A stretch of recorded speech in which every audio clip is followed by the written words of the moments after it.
The Cancer Assist Show, hosted by Dr. Bill Evans and brought to you by the Cancer Assistance Program.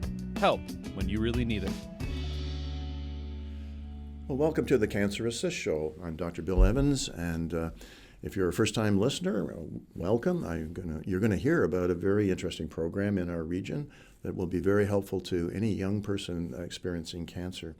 If you've listened before, this is an opportunity to, again, hear about something that isn't talked about quite enough, the special supports that are available for people who are on a cancer journey, especially when they're young. If you've listened before, you know we do these podcasts to help raise awareness about cancer and the hopeful things that are happening in the treatment of cancer. But we also want to make you aware of the resources that exist in the Hamilton region, not only the excellent medical services that are available at the Juravinski Cancer Center and McMaster University, but also the various support programs that exist. And often those aren't talked about nearly enough. And so here's an opportunity to learn about another excellent program in our region that could be helpful to your loved one or to yourself potentially. So my guest today is Elise Gasbarrino, and Elise is the executive director of Pink Pearl. And I have to confess, Elise, I didn't know about Pink Pearl or didn't remember about Pink Pearl if I heard about it before. And I was just delighted to have Vanessa, who is someone we did interview in a previous podcast, alert us to the fact that this was a good program and you'd be a good person to talk about it. So welcome. Yeah, thank you so much for having me. I'm excited to be here. Well, a good place to start is to just talk about you a bit, because you're the founder and you were motivated to start this program because you had cancer at a young age. And you must have identified at that time things that just didn't really exist to help you on that cancer journey. So why don't you tell us a bit of that story? Yeah, I can start at the beginning of things. So, and now it's about 16 years ago, so some gaps might be in there. But when I was 21, I was diagnosed with ovarian cancer.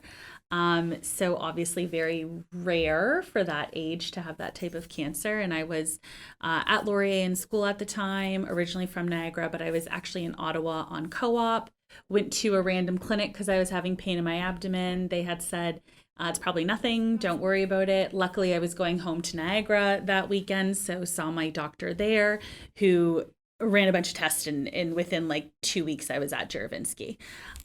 So first off, started off with the surgery to even see if it was cancer, and the thought was it was quite a large tumor. I think it was like the size of a volleyball.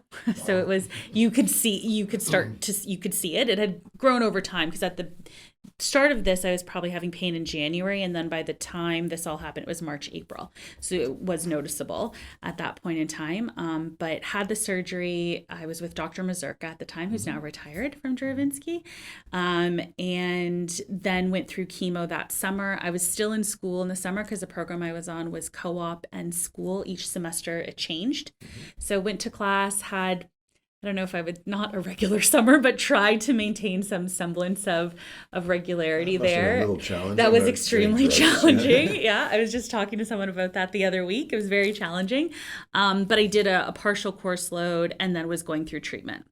And basically that lasted through the whole summer. And then I had one follow-up surgery after, and luckily everything's been okay since then. I'm sure we'll get into talking about some of this, but since, 21 and a cancer diagnosis and having an ovary removed, there's since been things with fertility. There's since been things with home mortgage insurance that come up. So it's kind of like the never ending, what kind of comes up when you have cancer at a young age. But that was the medical side of what happened. And that part, it sounds to me like went really well. Yeah. Because you got quickly diagnosed. Yeah. Your family doctor recognized there was a problem because this tumor was very large.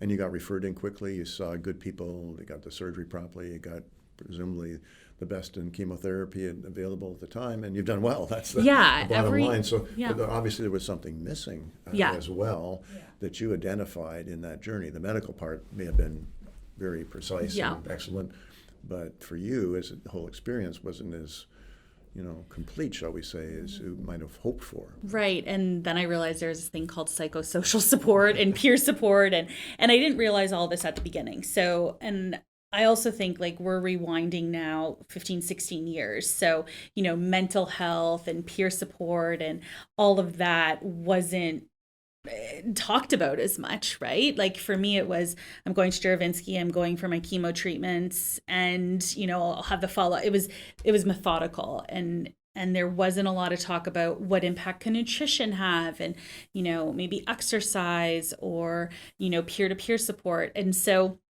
that really just started from me looking around the waiting room and going to seeking out some programs.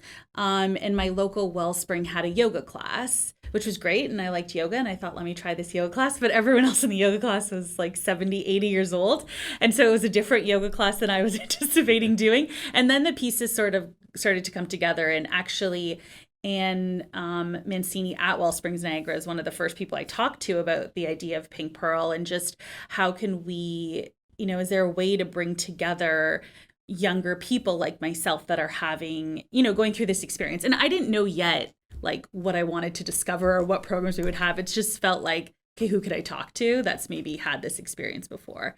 And so there was that thought, and then actually got introduced at Juravinski to Linda Learn, who, if you remember Linda, so she was in the psychosocial department there, and she was like the most helpful in getting our first retreat off the ground. And the idea of the first retreat was just bringing together, we had about 10 or 12 women that were from Juravinski that had a cancer diagnosis they were all between the ages of 18 and 40. And then they also brought along a support. So whether that was, a sister, a friend, a mother, whoever was kind of helping them along the journey.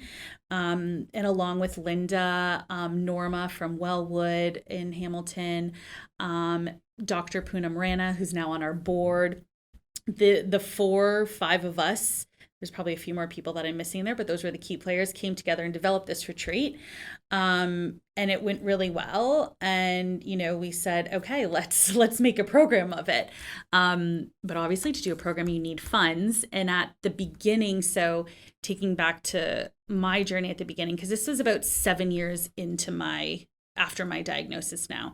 But the first summer after my diagnosis, my family started to benefit for Juravinski. And just in Niagara, and we were raising money for research and different programs that they had.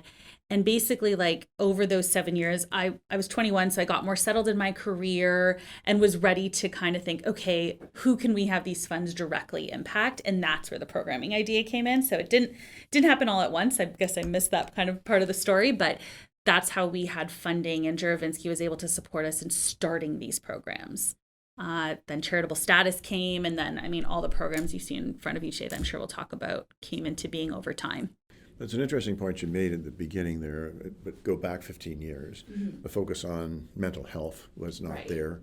And somehow I think oncologists and healthcare generally focuses on the medical aspects without the supportive care aspects and mental health aspects. For my career, I feel embarrassed to admit, but I looked after lung cancer patients for most of my career, and they have a very high incidence of anxiety and severe depression, which I never really recognized in the clinic as I saw patients. Mm-hmm. And we didn't have a mechanism to screen people to find out if they were having those sorts of symptoms so that we could intervene.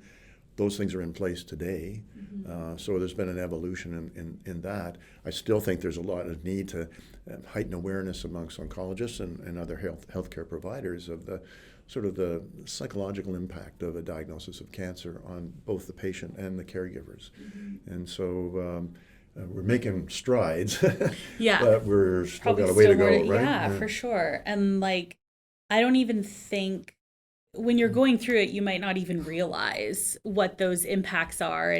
And sometimes there's women that come into the programs right after diagnosis, and sometimes there's women that take a few years to realize, oh gosh, what just happened to me, and come in a bit later. But yes, there's definitely, and I'll talk about, actually maybe now's a good time to talk about one of our newer programs, is our one-on-one social worker program. So that's for women that don't have access to a social worker or counseling of any sort through maybe, a work benefit program or anything. So we actually work with 2 social workers at Juravinski, and they help us with the one-on-one kind of piece of it, and we offer these sessions free of charge, and they get up to 6 sessions to kind of navigate some of that mental health piece of it.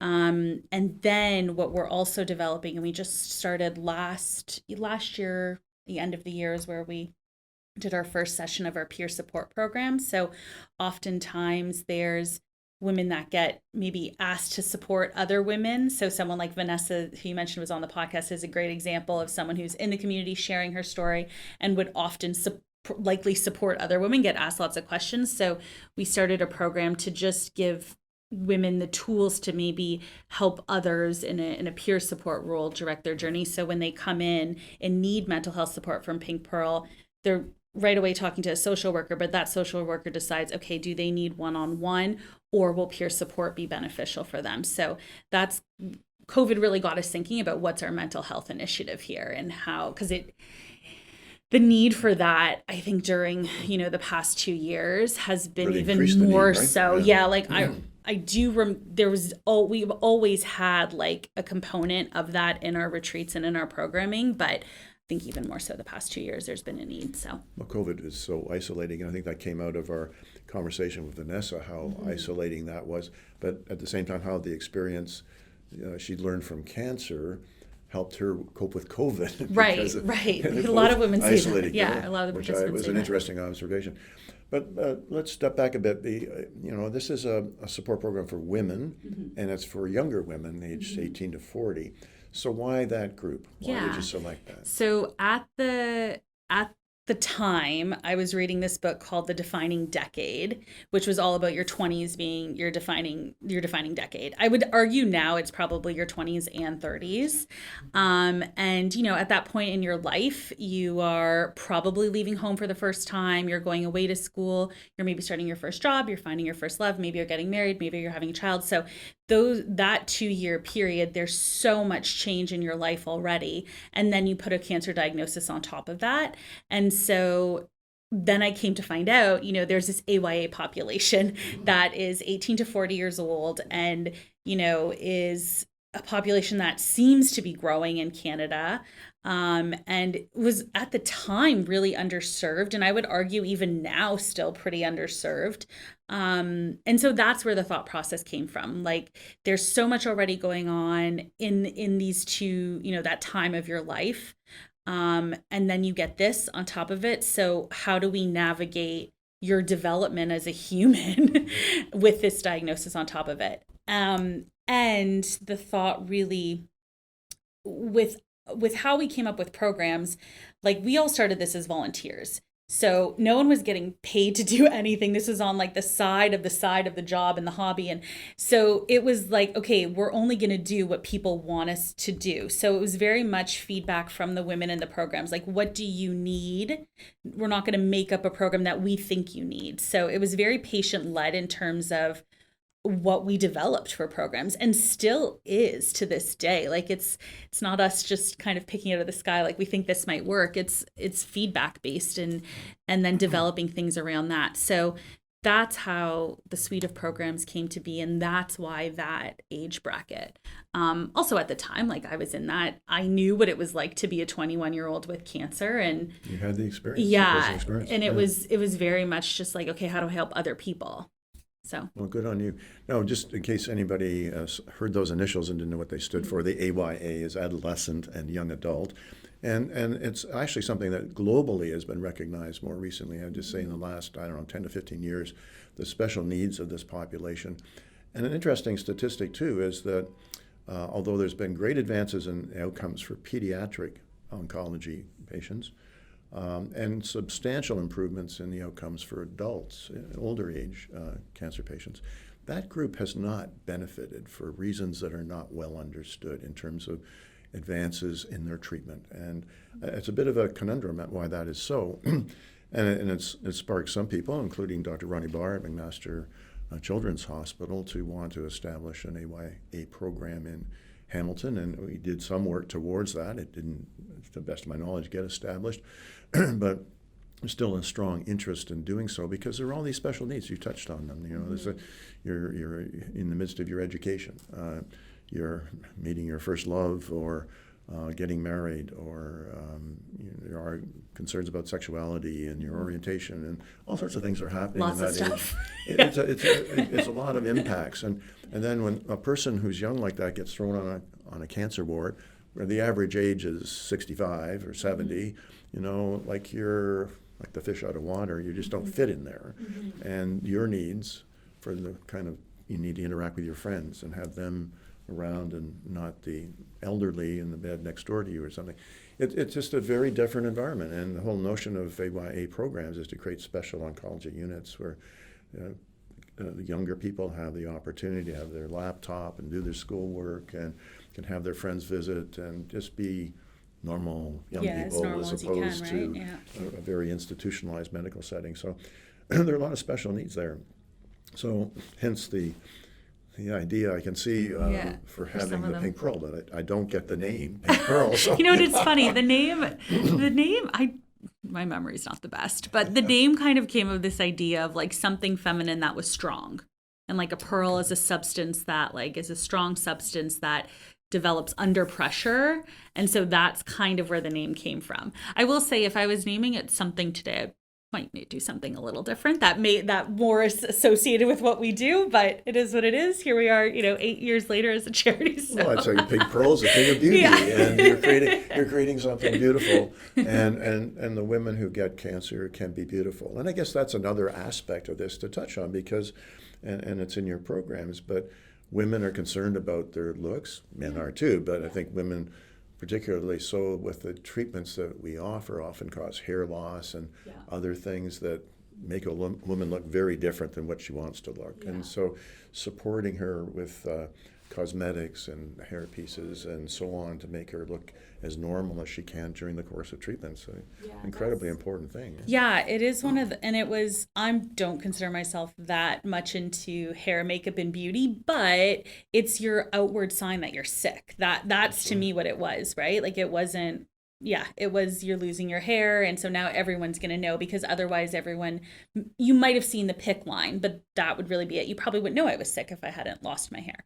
So that was a piece of it, absolutely. And actually one of our programs that we've done now for 3 years is with Sephora, and the team at Sephora Canada is amazing sponsors to us. And they have their Brave Beauty program. And so we've done it virtually the last 2 years, but we did get 1 year in person. And I guess we'll find out what we do. It's held usually in October every year. So we'll find out what 2022 looks like. But that's really all about even things like skincare and being, dried out skin, how to dry on your eyebrows, how to maybe apply fake lashes if you want to when you're going through treatment or if you have a different event. So that's been a relatively, we're in our 4th year now of doing it, relatively newer program, but one that always gets a great reaction because, I think the idea is maybe, how do I just look like my old self? And when you can look like your old self, you do feel a little better about the day, right? And maybe not like a cancer patient. So that's been a really big program for us and a big initiative with them over the last 4 years. But I guess one of the things that I'm realizing is that there's so many emotions tied up in a diagnosis of cancer, and fear of how the disease course will run, whether you respond or not respond, whether if you've responded, will you recur, and there's all these different things that buzz around in your head. and so with young people, it's relatively uncommon to have a diagnosis of cancer. So there aren't so many people that you can identify with, right? Yeah. So part of the value would be finding people who've had a similar experience, and who you can talk to, and then by sharing that experience, feel like I'm not all alone. Having these funny feelings about it, or it's nice when you see the women connect on that shared story and experience. And so the main program that we offer is the retreats. And so at the retreat, you fill out a little bit of information about yourself, and then you're paired with women to share a room with at the retreat. And so it's always nice that first night when people come down for breakfast and are like, oh my gosh, she had, similar diagnosis or is on a similar medication, or even if it's just something like we're both mothers and have a small child and, might not be from the medical side, but we really do make an effort at retreats to kind of pair people with similar stories in some way. And at most of the time, there's about 40, 50 women at these retreats. So you relate to someone in a scenario. And that there's really been like lifelong friendships that have come out of that I've seen, that I can think of like a few offhand, actually. So these retreats before COVID, yeah, pre-COVID, you'd go somewhere and you'd have 40 people and they'd be staying overnight. Yeah. And sharing Yes. a room and having Yeah, nighttime so conversations in the wee hours, I it imagine. was programming during the day. So we had, there'd be whether maybe doctors from Juravinski come in, or social workers, or a conversation on body image, or a conversation on sexuality, or a conversation on fertility, dating, all of those things that we kind of talked about. There'd be programming for that throughout the day. And then there'd be, usually a kind of wellness component. So whether that was yoga or a walk or fitness related, and it was usually done in a really lovely environment. So the idea was calming and relaxing and connecting, right? And so those ran anywhere from 1 night to 2 nights. We've moved them virtually since. So we've had 2 virtual now, but right before COVID, we were actually, so those were always held between Toronto and Niagara, so southern Ontario.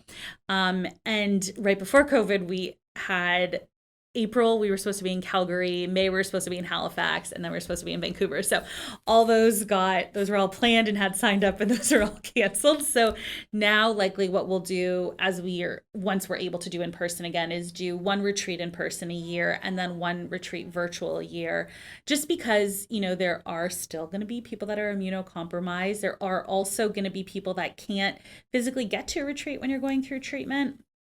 We had people from Nunavut, a Canadian from Ireland, come into the virtual retreats. So that we'll keep that component going. But yeah, those retreats are where people have really been able to kind of share their stories, and you do so over a weekend, right? So it gives some time for a relationship to develop. Then we have shorter periods of time where our local socials, where they're throughout Canada, gatherings where it's as simple as like going for coffee with a group of 5 people, or like a painting class, so those are more organized by our ambassador program. I haven't been able to do those for a couple of years. We've been doing those virtually, but hopefully we'll be able to start those again later in the year too. But the idea is to really, create an atmosphere that will allow for connection, and then at the retreat, some learning as well. Now, you just blew my mind because you talked about sort of pan-Canadian activities. It started in St. Catharines, right? Yeah, so I grew up right? I'm from Thorold. I grew up in Thorold. I actually, for the big part of Pink Pearl, I lived in New York City for 10 years. So a big part of its growth happened when I was in New York, but now I'm back in Niagara-on-the-Lake. And everything really started out of Niagara, but really close ties to Hamilton, because I had gone to Juravinski and still do for my checkups. And then a big population in it, because Princess Margaret has the AYA program there. Got in touch with Laura Mitchell, who is not a part of the AYA program, but is a part of our board now, and was a big part of that program when she was. So we sort of expanded into Toronto more. We have a great fundraiser out in London. So we're basically in Ontario, and had looked at and started to make those relationships with Vancouver, Calgary, Halifax. We did a retreat in Kingston. We did get that in November of 2019 before everything kind of closed down. But yeah, so we'll look at, once we know that we can kind of safely do programs in person again, what that looks like, and geographically where we go physically. It sounded like you were ready to kind of take on all of Canada. Yeah, exactly. Yeah, that's what was happening. But I think what virtual taught us, though, too, is that we can still, take on Canada in a way, but maybe do it in a virtual capacity or a rotating capacity, because it is a lot of resources, right, to be planning that many retreats and that much time. And there's cost, and we don't get any funding like from any big government agencies or anything like right? that. Yeah. Well, yeah, you know that well, right? So we have we have some nice corporate sponsors that that give anywhere from 1,000 to 5,000, which is generous. And then we have our own events, and we have third-party events. And I mentioned Christine and Harness the Hope in London. There's Maria in Niagara and Anchor Niagara. So there's people that hold events for us, which is wonderful. And that's really like, it's community that gives us the money to run these things. It's not often, we haven't gotten anything over a $25,000 grant at this point. I don't think we've gotten over like 15,000 at this point. So it's a lot of little people making I don't say little people in a way, but little sums of money making a difference, right? Yeah. It's amazing what you've accomplished. I'm very impressed by it all. And we're going to talk some more about that after we take a short break to talk about the Cancer Assistance Program, which does some of the things that you do, but some very different things as well. But they're all meant to be a help to people who are suffering with cancer. We'll be right back. We'd like to take a moment to thank our generous supporters, the Hutton Family Fund and Banco Creative Studio, who make the Cancer Assist show possible. The COVID-19 pandemic has not stopped cancer. Instead, it has added to the isolation and challenges already faced by cancer patients and their families. The Cancer Assistance Program remains committed to providing free, essential support to cancer patients in our community, whether it be transportation and equipment loans, personal care and comfort items, to parking and practical education. With no sustainable government funding, we need your help so we can continue to be there for those who depend on CAP to stay safely at home. Individual and corporate support of signature events, third-party fundraising, and financial gifts are greatly needed. Visit cancerassist.ca to see how you can make a difference in the lives of cancer patients and their families.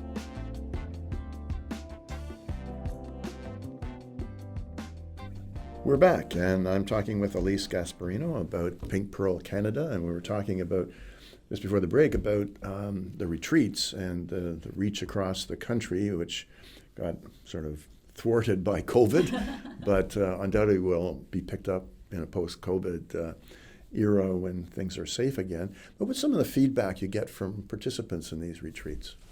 I mean, some of it's why we keep doing what we're doing, because some of it just shows how, I don't want to say life-changing because that sounds very dramatic, but the feedback is very much that it helps on their journey, and it's this critical part that maybe they thought was missing from their journey, or whether they knew it or not. And I think what speaks the most to our programs is oftentimes the dollars that are raised to help future women are the women that have been in our programs or know of our programs. So the feedback is always, I shouldn't say always positive, but for the most part, it's something I think that, women probably don't put themselves first in a lot of aspects. And so even when you're getting your cancer diagnosis, I think a Pink Pearl retreat is a time when they can focus on themselves, focus on their diagnosis, maybe not worry about the kids at home or the bills that have to get paid. And it's really created this almost safe bubble to explore what having cancer means, and whether that means exploring, other organizations that are out there, or whether it's, research that a doctor's doing, or just taking time to make peer-to-peer connection. It's not often do we stop right in our cancer journey or any time in life and say, okay, what do I need? What do I need to learn here? So that's really, I think, what the retreats have done. And you mentioned you bring physicians and others to the retreats for an educational component of it. And I guess one of the topic areas for younger women would be around fertility and sexuality and relating to their spouse, or if they're not married, how do they become involved in a relationship again, and so on. Those are very sensitive and often difficult topics, and not typically raised in a cancer center by the patients themselves, and I think the healthcare professionals aren't very likely to raise them either, other than they're aware that many young people will want to have an ability to have children, and we'll talk about maybe the need to, freeze ova or a sperm in the case of young men, and so on. So those things must be important topics to touch on, and have you done that, and with what results? Yeah, so every retreat there's different guest speakers, but there's always the afternoon that's all about roundtables. And so the roundtable, there's typically one on grief and dying, which is not also talked about really ever. There's another one on fertility. There's another one on dating and relationships. Then there's one for newcomers to maybe newly diagnosed. So those are, and then there's usually like a motherhood, but some of the other ones kind of rotate. The most the most signed up for a roundtable is always relationships, sex, dating, because it's the thing that no one really talks about. And I think everyone, even if you don't feel comfortable talking about it, you can just sit and listen. And then maybe by the end you feel comfortable asking a question, or maybe you don't at all, but you feel normal because other people are having these issues. So it's really about like normalizing, I think, what we're each going through in that. And even for me, I always get something out of those conversations. The relationship conversations are usually held by a peer, that roundtable.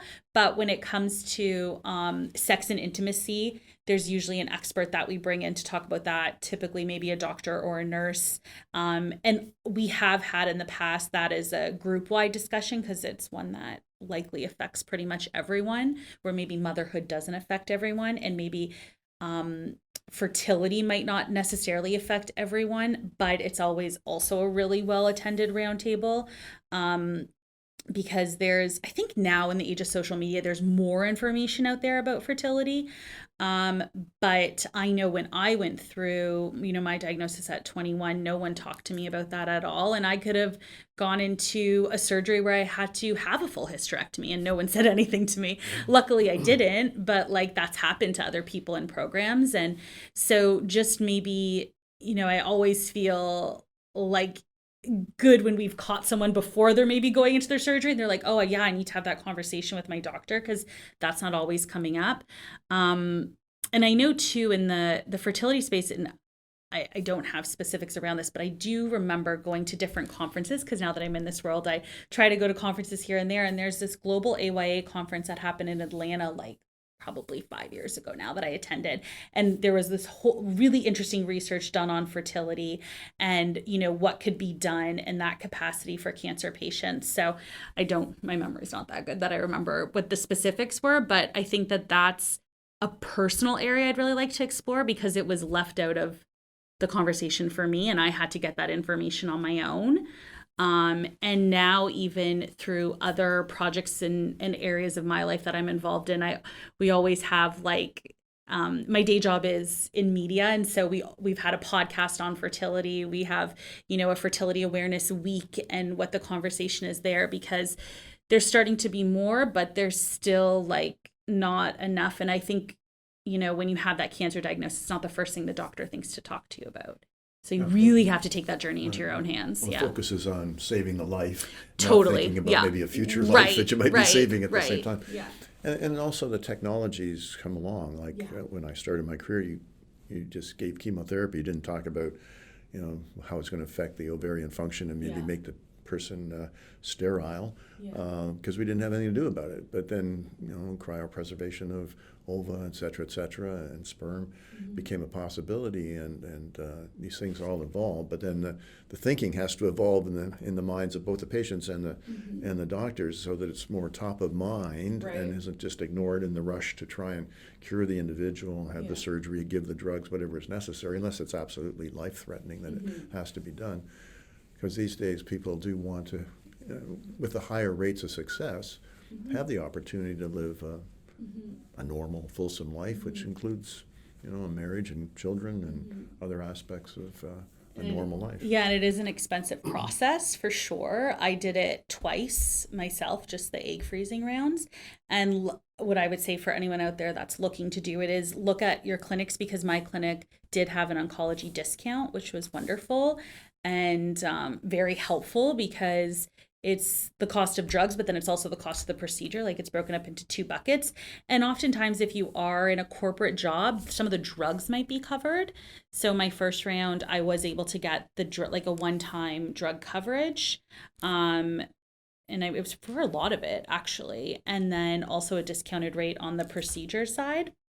And then the next go round, the clinic was able to, because I didn't have coverage for the drugs, was able to apply for some funding for me. So it brought the cost down significantly, because egg freezing could cost about $15,000. I had because I had one ovary, I had half that price of $75. It was half off.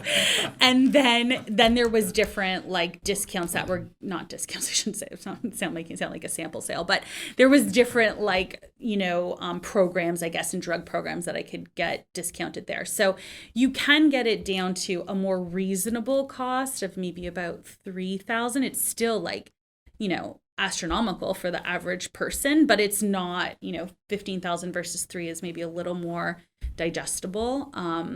But it's something that obviously I've gone through. So I feel really interested to understand like what can we do, and maybe it's like a grant program that we offer for, your first round or something like that. I know the government does have some things, but what the government offers, and I don't know if this has changed, but at the time you had to be like ready to go through IVF, not just egg freezing. So the government didn't cover just, me as a single 20-something-year-old wanting to just do egg freezing. They didn't cover that. It was covered if you were going to go through the entire process. And, 20-something, I wasn't doing that. So, well, it's another area that doesn't get a lot of attention. It's the financial impact on individuals who experience cancer. We have done a prior podcast with Dr. Chris Longo about the out-of-pocket costs, which I think surprised everyone to realize just how great they are, because we tend to think in Canada everything's covered. It's a universal healthcare system. Yeah. No, it's not, folks. Yeah. There's a lot of things that come out of your pocket, including parking at the hospital or the healthcare facility which is you're going like, to. what, $25 a day or something Or like that. higher. Yeah. Well, I shouldn't pick on an institution, but it's got up there.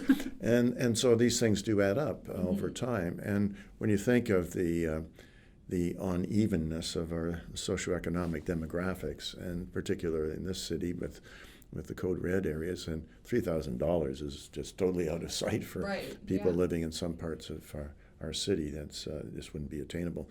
So there's some pretty significant gaps in terms of financial support to help people get to what we would consider high quality care. And those are things that maybe start with charitable organizations like yours and CAP trying to work on to put something in place that might eventually stimulate government to realize there's a need and to fill that need in a more effective way.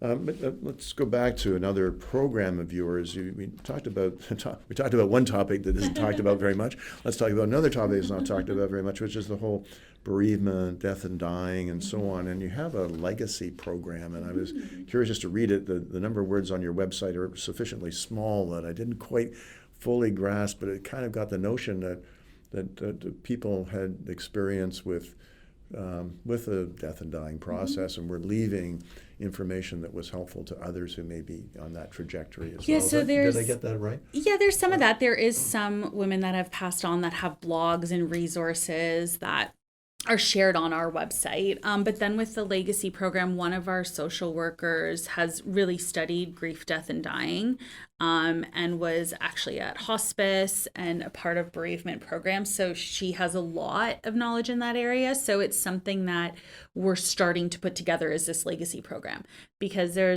and what we're hoping to offer is, besides like comfort through one-on-one counseling, etc., at the end of life, what does is your will organized, and who we point you in that direction if that's a piece of it.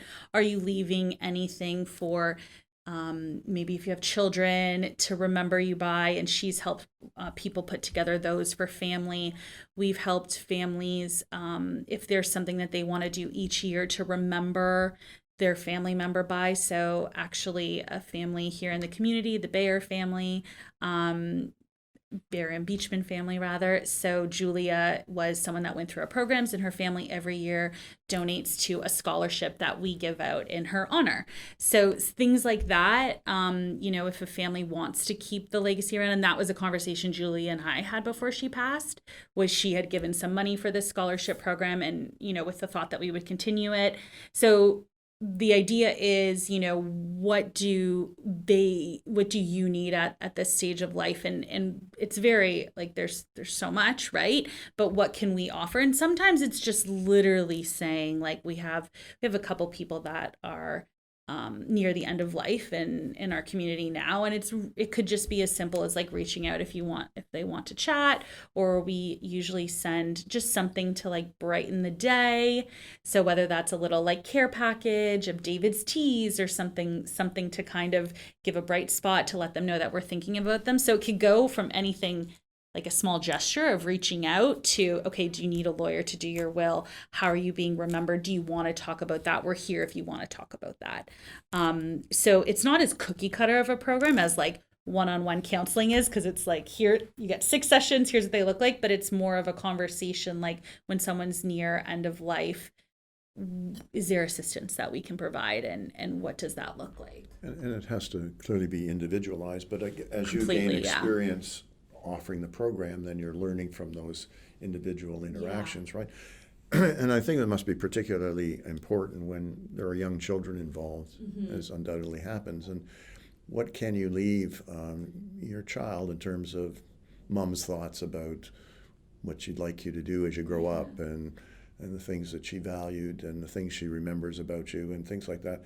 I know I had a young patient pass in my career, and she had 3 young kids, and she brought them all in and told them that she was not going to be around, being raised by dad, but she left tapes, little messages to each of those children with a special message. And I think that those sorts of things probably really, really valuable to the children as they grow up, to have something that keeps them in touch with mom. And there's links on the site for like what, a good book to read maybe, and things like that, for because that is one of the biggest parts of it, is like, what could this kit look like for a child whose parents maybe passes, because that's probably one of the more common concrete scenarios anyway that we can offer something for. So that's been something that we've done too in the past. Well, it certainly meets an important need that, again, the healthcare organizations really don't address this. I don't think. Maybe some of that's done through social work departments, and I'm just unawares, but I think... I actually don't think, because and I don't want to, I could be wrong, but the social worker that leads this program for us has said that there's really nothing in Canada like what we're starting to do and what we'd like to be. So I don't think there's a lot out there to begin with. That would be my guess, and maybe that's something that other organizations, including CAP, might consider in collaboration, because it's a broad need. One of the programs that I was impressed by is your post-secondary scholarship. We talked about the fact that an illness like cancer can interrupt one's educational process and stop it dead in its tracks, so to speak. And this is something to kind of help and maybe kickstart it back up again. Tell me a bit more about that. Yeah, so I mean, it interrupted my educational process. So it started with, at the time too, right around the time I was diagnosed, actually before I think it probably was the summer maybe, but I started to volunteer with Camp Quality. And it's a camp that supports young kids with cancer. So it goes up to age 18. And just, seeing a lot of those kids, they started one specific segment of that camp for high school students. And so it was called New Heights at the time. And seeing that population like start to think about preparing for school. And the idea was, when my family just had the fundraiser, we weren't even paying Pearl yet, is how can we give back to some of the people the kids in that camp with, I think at the time we did like a $500 scholarship. And so we started it small. And then when Julia passed away, Julia was a teacher. So education was very important to her. And she had known that we had this scholarship and wanted to continue her legacy, and her family wanted to continue her legacy. And so then that kind of morphed into something that we did in honor of her. And this year we just gave away our scholarship. I think we announced it last week. Last year we actually gave away 2. So they're $1,000 scholarships. You just have to have been diagnosed from the ages of 18 to 40 at some point, and be attending post-secondary education of some sort. And so, it started off like, I think the first year we had like 1 application, and now we had about like 15 or 20 this year. Like it's grown quite big. That makes it hard when you can only get one. Well, it's really hard to pick people. Like I feel like that's why last year we gave away 2, and even this year we're like, should we be giving away more? There's like there's so many good applicants out there. But yeah, that's kind of how it grew into what it is today. And again, it's coming back to, you know, whether it's fertility, whether it's education, like what is our population going through, and from 18 to 40, what are you going through? What do you need assistance with? And what could we do to make it like a little easier? Because we're not going to take it all away in terms of making it all better, but what could we do that makes the day a little brighter, or one financial component a little easier? Well, there's some very nice testimonials on your website from individuals who've had the scholarship, and it's been obviously very helpful and meaningful to them to help them get through the next phase of their education. You also have an ambassador program. Maybe tell us a little bit about that. Yeah, so that's really come from this idea that women that have done our programs want to give back. And the way I see it is kind of like that's how this whole journey started, was me wanting to give back. So that's a group of women across Canada. There's 18 of them right now that will hold the local socials in their area, will sometimes hold fundraisers, will get the word out in their communities about what's going on with Pink Pearl.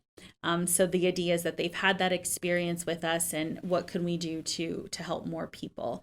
And so it could be something like, you see someone in treatment with you and you start talking about it, or you're organizing a fundraiser with family and friends. So that's been something that we've done probably for about 5 years now, the ambassador program, and it continues to grow. And I think we have another reiteration of it coming up later this year that we're kind of talking through right now, but more to come. And undoubtedly helps your fundraising, and that's the challenge of any of these organizations is the fundraising. And you have a number of events, and black and white with a touch of pink is, I guess, that was our signature one. Yeah, that's so kind of cool name. That started, again, I was 21 when this started. So there was a show on TV that they had this black and white party, and I'm like, ooh, we should have a black and white party, and that's what we'll call the fundraiser. And so that's happened for 16 years. The last 3 have been virtual, which actually has been really, really great too, virtual events for us. So that happens annually. And then we have just coming up some unique events on June 11th. We're in Niagara at the Niagara Falls Convention Center, having the mom bloggers Kat and Nat. They're doing a show and a fundraiser they're actually doing 2 shows, one at 3:00, one at 8:00, and a fundraiser for us with Anchor Niagara, who I mentioned earlier, that does some fundraising for us. And then every summer, for the past 2 years since COVID, we've started this Together 5K walk. And so you can do it in your own home, but people form teams. Some people make t-shirts. TJX usually sponsors it. So like Marshall's, Winners, etc. They give a little bit of money to it as well. And it's a fundraiser walk. It works kind of nicely in a way because we don't have to, again, be in all those different areas hosting a walk for the day. You do it throughout the month of July or August. You can pick your day to do it with your own kind of circle and group. And that's something new that we just honestly were bored last summer during COVID, and we're like, what can we 2 summers ago now, whatever summer we're in, what could we do to get outside and get with, our smaller pods of community anyway, because we couldn't do any, big events. So we'll continue doing that though, because that's been something kind of fun in the summer to do. Well, donors always like to know that programs are well run and there's a good board that's looking over how things are being done. I was impressed with the people you have on your board, all women except for, I guess, your dad. Yeah, my dad. So we had because it started as a family organization, and we wanted to keep like one kind of family member on the board, because I'm obviously not on the board as executive director. But then we have, I mentioned Dr. Poonam Rana, who's a doctor. She was at Juravinski when I was there, and now has moved on to the Toronto area. Laura Mitchell, who's an RN at Princess Margaret and was a big part of the AYA program there. So they kind of represent the medical side. And then KPMG is all of our accounting and auditors. So one of their partners there, who's now moved on to another role in finance, not at KPMG, but she's the head of our board.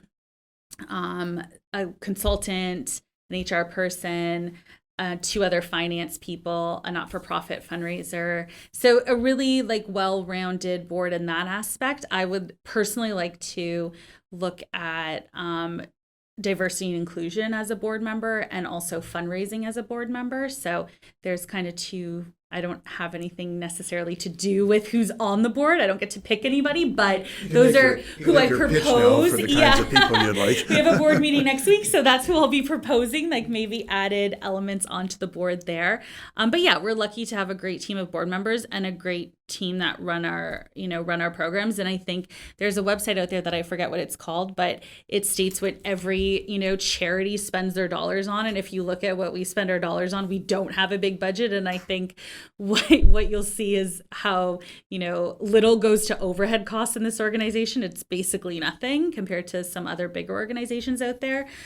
So that's what donors want to know. That like the money, the programs, again, administration. Yeah. And it's because we were able to get, number one, we're a scrappy team and we're able to do things on the side of what we're doing. And so we save dollars there, and we don't have overhead costs like big buildings or anything like that, which works now in the virtual world, but we were ahead of that trend. But yeah, we're definitely, small but mighty team, I guess.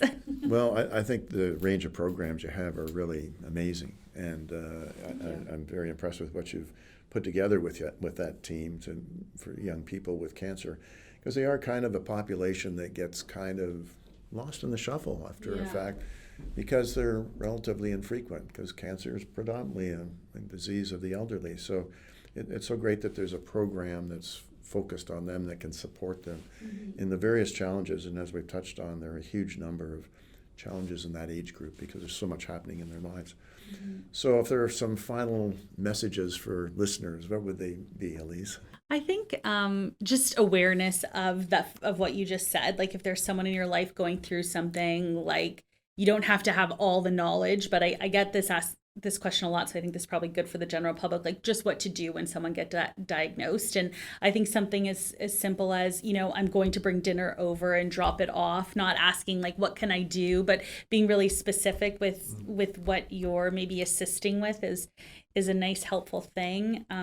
So for us doing something like this podcast is like, okay, how do we know if you're going through cancer, what it's like, but how do you tell, the general population a little bit, give a little slice of maybe what it's like and how they can support the person on their journey. And if someone out there is listening and hears about Pink Pearl, maybe it's just passing that information on to make someone else's journey a little easier, if that. But yeah, I think that's probably a good place to end. Terrific. Well, I wouldn't wish cancer on anybody, but I think it's almost fortuitous that you had cancer when you were young, because you have so much energy and vibrancy, and you're absolutely the right person to have initiated this program, and it's very much needed by the community. So I just commend you and all you've put into it and make it happen, and your board that supported you. I think it's an amazing program, and I hope our listeners remember Pink Pearl and think about young people with cancer and promote the existence of your program so that it's well used. So thank you so much for having the conversation with us today, Thank you. Elise. Thanks for having me. This has been the Cancer Assist Show, brought to you by the Cancer Assistance Program. Thanks for listening.